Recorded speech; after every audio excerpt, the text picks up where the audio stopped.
welcome to Vlogmas Day 3 here in Hawthorn Cottage. It's already midday and I'm just getting the chance now to talk to you. It's probably not that I didn't have an opportunity before, but I have had such a lovely, relaxing morning. I was going to say lazy, but I've actually been doing things all morning, knitting, but that's not lazy, that's productive. And I just thought I would sit down and catch up with you. We were tired this morning. I was up slightly later. It was 6 o'clock or after 6 because we had company last night. As I told you yesterday, we were having company over and we had a great night just chatting and catching up, but it meant I was tired this morning. And I've just, as I said, spent the morning knitting and catching up with the vast array of Vlogmas episodes that are out there this year. There seem to be so many, and you literally could spend an entire day just watching Vlogmas episodes. But I love it. I love getting an insight into other people's lives and their making, and it just makes you feel as though you've got to really know them. And it's lovely. Really, really enjoying that.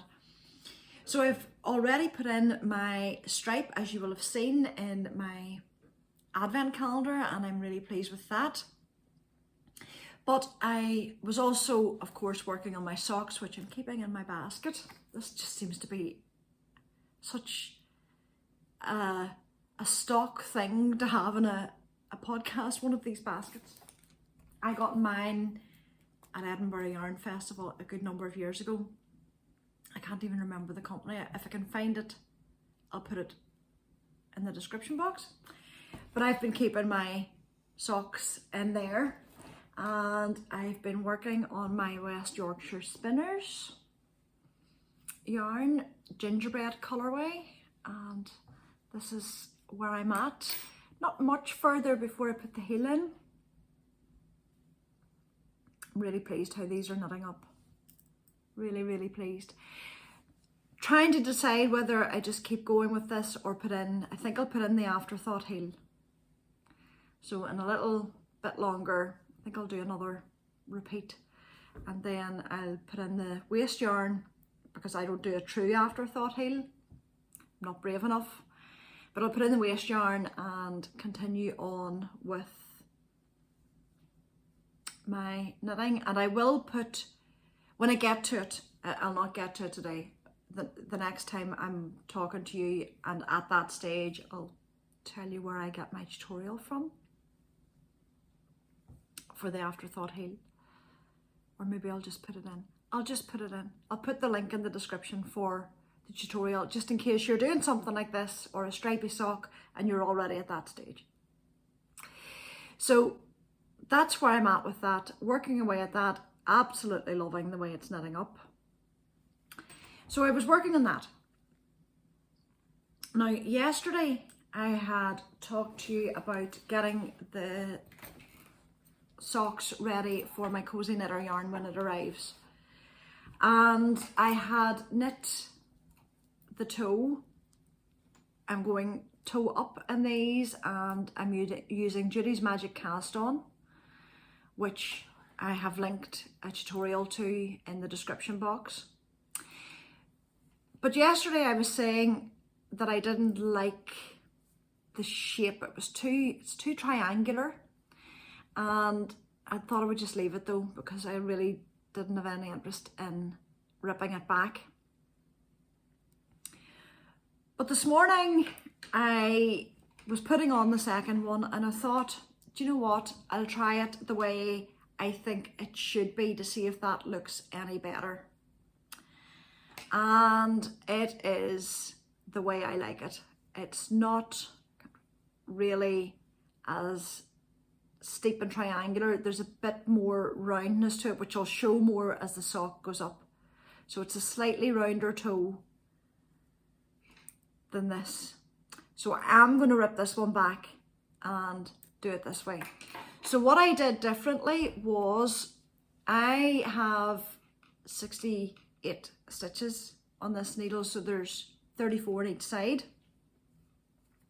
Oh, I want there to be 34. There's 34 now on each side.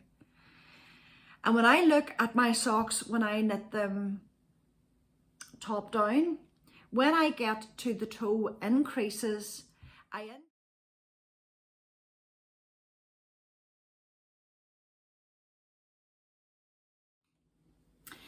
had to start my description of how I did this again because I didn't make sense to myself. When I'm knitting a top down sock and I get to where I'm going to put in the toe, I want to get from 34 stitches, because I do a 68 stitch sock now. I want to get from 34 stitches on the front and 34 stitches in the back to 26 on the front and 26 on the back. That's the first step. So to do that, I decrease 2 stitches on the front and 2 stitches in the back for alternate rows. So that's about, I think that's 8 rows.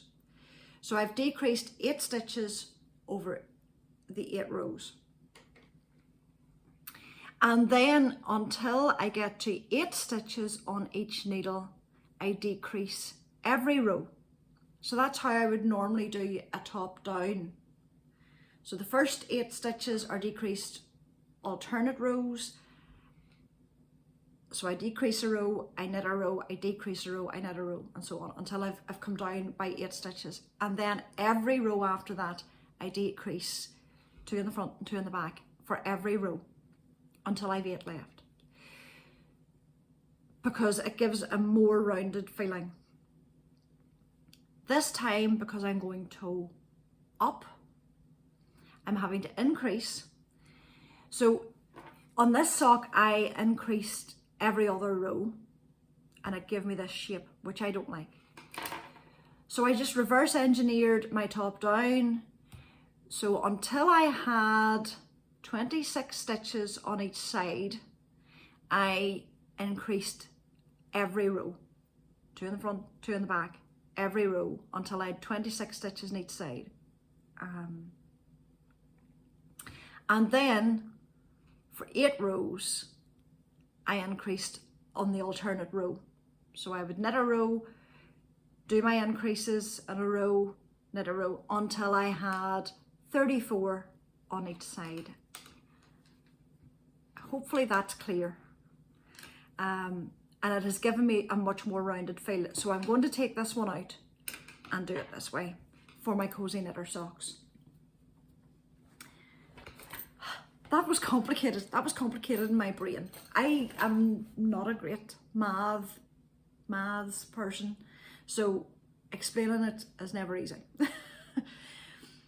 So the other thing I wanted to talk about was my stripy blanket. Somebody asked yesterday how many chain I did at the start. I honestly can't remember. It's over 400. The tutorial for the granny stripe blanket is linked below, and it will give you the multiple that you need to put on. It doesn't matter what width you make it, as long as it's a multiple, and I can't remember. I'll put it at the bottom of the screen, the multiple that it should be. And I literally just kept adding and adding and adding until I roughly saw that it was this width I wanted it to be, and then I just made sure it was this multiple, and then started the granny stripe. But it was over 400. It is huge. I think her granny stripe blanket might have 200 and something, but I wanted a really wide blanket because I wanted to fall over. We have a double bed, but I like my bedding to be king size, so it falls over the sides well, and this is the way I wanted my blanket. So it's over 400 stitches in the multiple of whatever I have just put on the screen, if that makes sense. The other question I was asked was the weight of the yarn that I'm using, and it's a 4-ply fingering weight. The blanket's entirely 4-ply or fingering weight. So that's the blanket, and it's coming on really well. I think I've added 2 stripes, 3 colours, 2 stripes because of the width. and I'm loving the way it's coming up.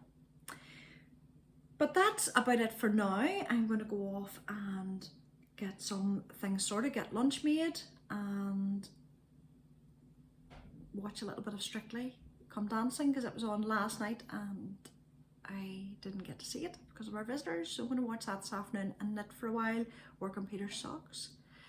And we are going out tonight and I'll be able to take you along. We are ice hockey fans here and the Belfast Giants are playing Manchester Storm tonight and tomorrow.